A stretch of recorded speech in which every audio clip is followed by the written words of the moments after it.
exploraremos cómo los principios éticos y la responsabilidad social empresarial son fundamentales en las organizaciones, usando como ejemplo el caso de Reficar, uno de los complejos industriales más modernos de Colombia, pero también escenario de un grave escándalo ético. Buen día para todos. Somos estudiantes de la especialización de Revisoría Fiscal y Auditoría Forense del área andina.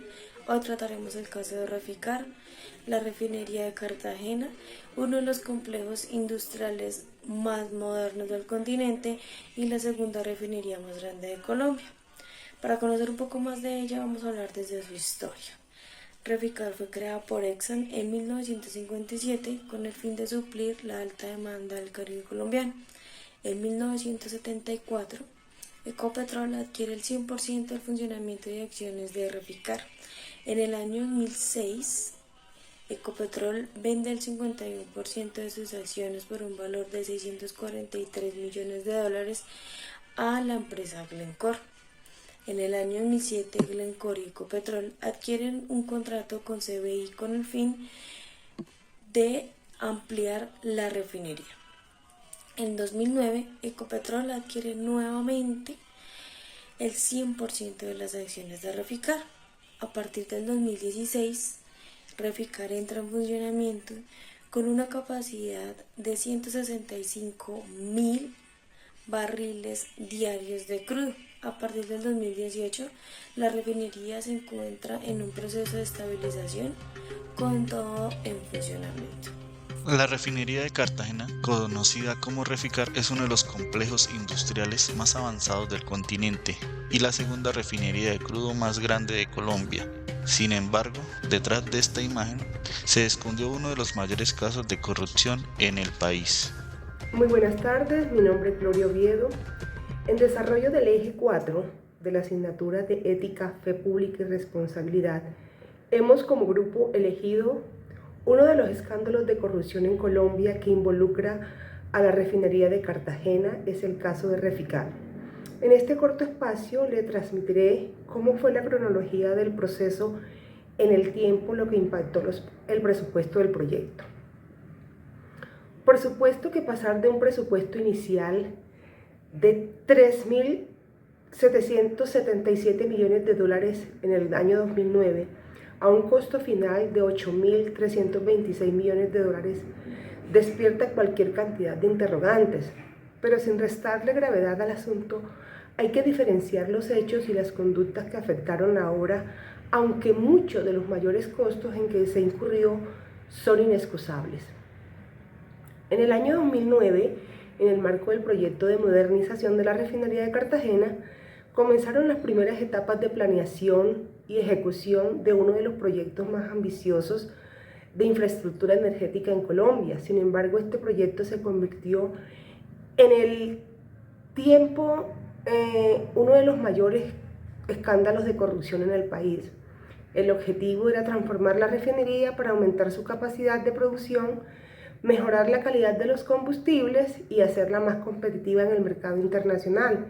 Este proyecto era clave para reducir la dependencia de importación y mejorar la balanza comercial de Colombia, es decir, apuntándole a la modernización de la refinería. En el año 2010 se firmaron 5 contratos entre Reficar y una empresa subsidiaria de Ecopetrol de nombre CBI para la ampliación de la refinería de petróleo de Cartagena. CBI no era nueva en el proyecto. En el año 2007 había sido contratada por Reficar para asesorar en la ingeniería, procura y construcción de esta obra. 31 meses después, con un costo de $225 millones, CBI presentó sus recomendaciones, principalmente que Reficar debía abstenerse de celebrar un contrato de llave en mano con quien fuese a desarrollar el proyecto y que debía más bien optar por un contrato EPC. Ese contrato EPC es una contratista que se encarga de todas las etapas del proyecto, una modalidad de contratación que según CBI le ahorraría a Reficar $900 millones.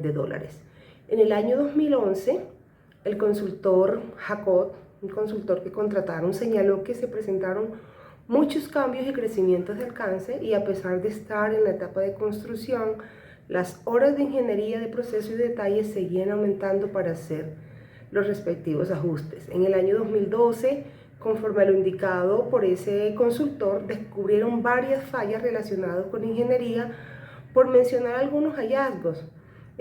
Instalaban unos pernos de acero, de los cuales esos pernos no tenían las especificaciones que estaban contempladas en el contrato, estaban instalados incorrectamente, algunos cambios en unas tuberías también, descubrieron que las tuberías no las habían comprado y eso permitió que el número de horas hombres aumentara. Todo esto quiere decir que la falta de un adecuado control y los cambios constantes en la ejecución del proyecto derivaron el sobrecosto inesperado.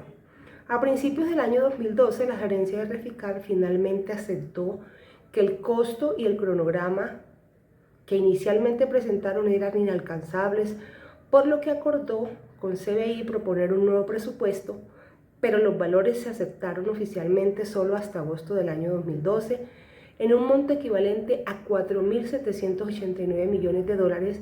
Adicionalmente, al final de dicho año se contrató a un nuevo director de proyecto con experiencias en grandes proyectos internacionales.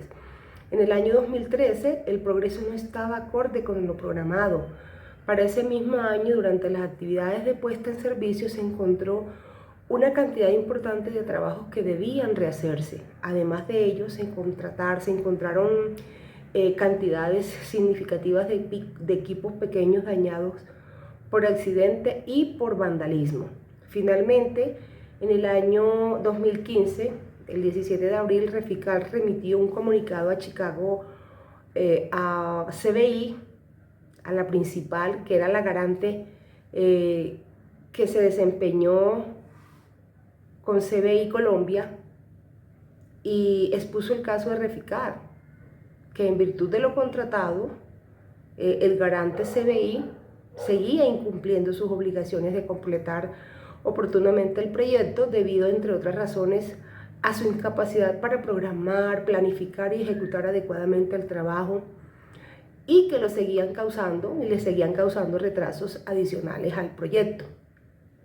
En este escenario, mediante carta emitida el 16 de julio del 2015, Reficar anunció a CBI que daba inicio a procedimientos de disputa, entre otras razones, porque CBI había superado el estimado en más de 3.000 millones de dólares y para esa fecha aún no había logrado la finalización del proyecto. La Procuraduría resaltó el análisis que hizo Ecopetrol en junio del 2017, denominado Análisis EXPO, de los controles de cambios del proyecto de ampliación y modernización de la refinería de Cartagena, cuyo objetivo fue analizar la evolución del valor presente neto a lo largo de los controles de cambio frente a un escenario de abandonar el proyecto. Destacó igualmente el juez disciplinario los puntos más relevantes contenidos en el dictamen elaborado por el experto financiero, de los que mencionó algunos, como que el problema no fue el costo final, sino el costo inicial, que la línea base se calculó en el 2009, mientras que la ingeniería de detalle se finalizó en el año 2013, que en los controles de cambio no debían tenerse en cuenta los costos hundidos, solo la inversión a futuro, la tasa interna de retorno nunca fue negativa. En la ampliación de la refinería se detectaron sobrecostos por aproximadamente 4.023 millones de dólares, más del doble del presupuesto original. Este detrimento patrimonial, calculado en 2.9 billones de pesos, marcó un punto crítico en la gestión empresarial del proyecto. Sanciones. El caso de Reficar representa uno de los mayores escándalos de corrupción y mal manejo de recursos públicos en Colombia, derivando en un detrimento patrimonial cercano a los 2,9 billones de pesos. Este detrimento se generó debido a sobrecostos injustificados, irregularidades contractuales y fallas de supervisión durante la ampliación y modernización de la refinería.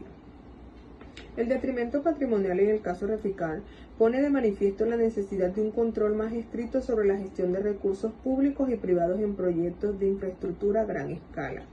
Los costos originales del proyecto, estimados en 3.400 millones de dólares, se dispararon a más de 8.000 millones de dólares, evidenciando fallas graves en la planeación, ejecución y supervisión de las obras. Las sanciones relacionadas buscan no solo resarcir parcialmente los daños causados al patrimonio público, sino también generar un precedente frente a la corrupción y las malas prácticas.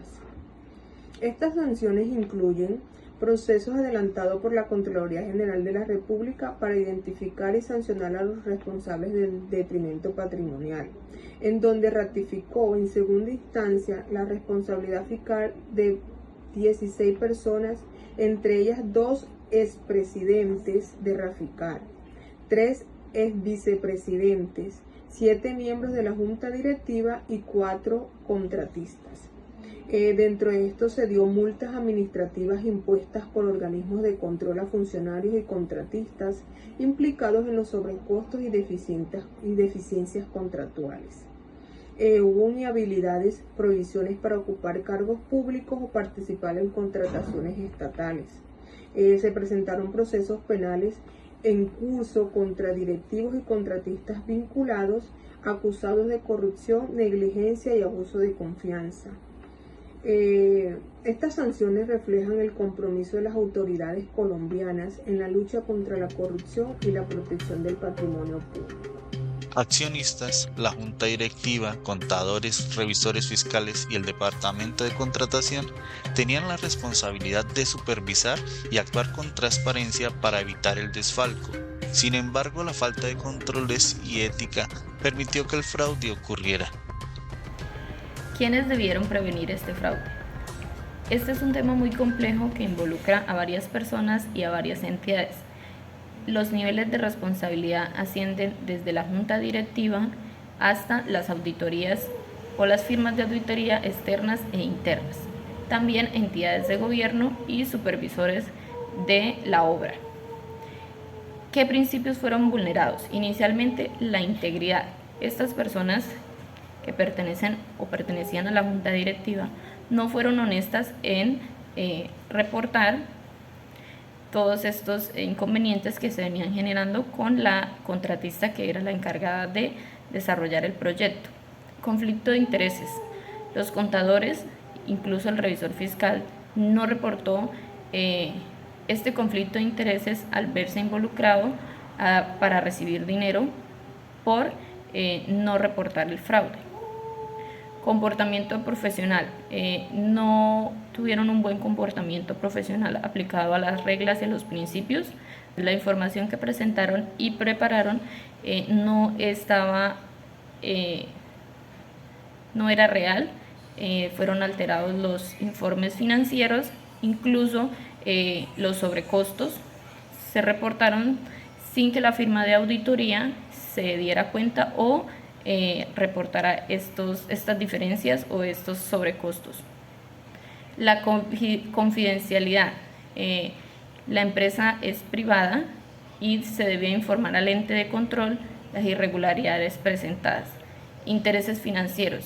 Pues cada quien se vio beneficiado por el registro de estos sobrecostos. La responsabilidad social empresarial en el caso de Reficar pone en evidencia cómo la falta de gestión ética y transparente puede convertir un proyecto prometedor en un ejemplo de malas prácticas. La ampliación de la refinería de Cartagena tenía como objetivo fortalecer la infraestructura energética del país y generar beneficios económicos para la nación. Sin embargo, la falta de supervisión adecuada, los sobrecostos millonarios y las decisiones contrarias a los principios de la responsabilidad social empresarial terminaron afectando tanto a las finanzas públicas como a la reputación del proyecto. Este caso refleja cómo las empresas, al no adoptar un enfoque socialmente responsable, pueden comprometer gravemente la confianza pública y los recursos destinados al desarrollo. Un enfoque de la responsabilidad social empresarial bien aplicado habría implicado no solo cumplir con los objetivos financieros, sino también garantizar que las actividades operativas fueran sostenibles y alineadas con los intereses de las comunidades locales y el medio ambiente. Esto incluye la implementación de políticas claras para la identificación de riesgos, asegurar la transparencia en la contratación y evitar conflicto de intereses. En el caso de Reficar, la ausencia de estos elementos contribuyó a que los impactos sociales y económicos fueran negativos, demostrando que operar sin responsabilidad social puede tener consecuencias de largo alcance. Además, la responsabilidad social empresarial requiere que las empresas establezcan relaciones armoniosas con su grupo de interés, incluyendo trabajadores, proveedores, comunidades locales y el Estado. En el caso de Reficar, los actores claves involucrados no lograron constituir una comunicación abierta ni establecer mecanismos de control efectivos. El caso de Reficar es una lección sobre cómo la falta de ética y la transparencia pueden destruir proyectos prometedores, pero también es un llamado a las empresas para actuar con responsabilidad, construir confianza y trabajar por un futuro más justo y sostenible.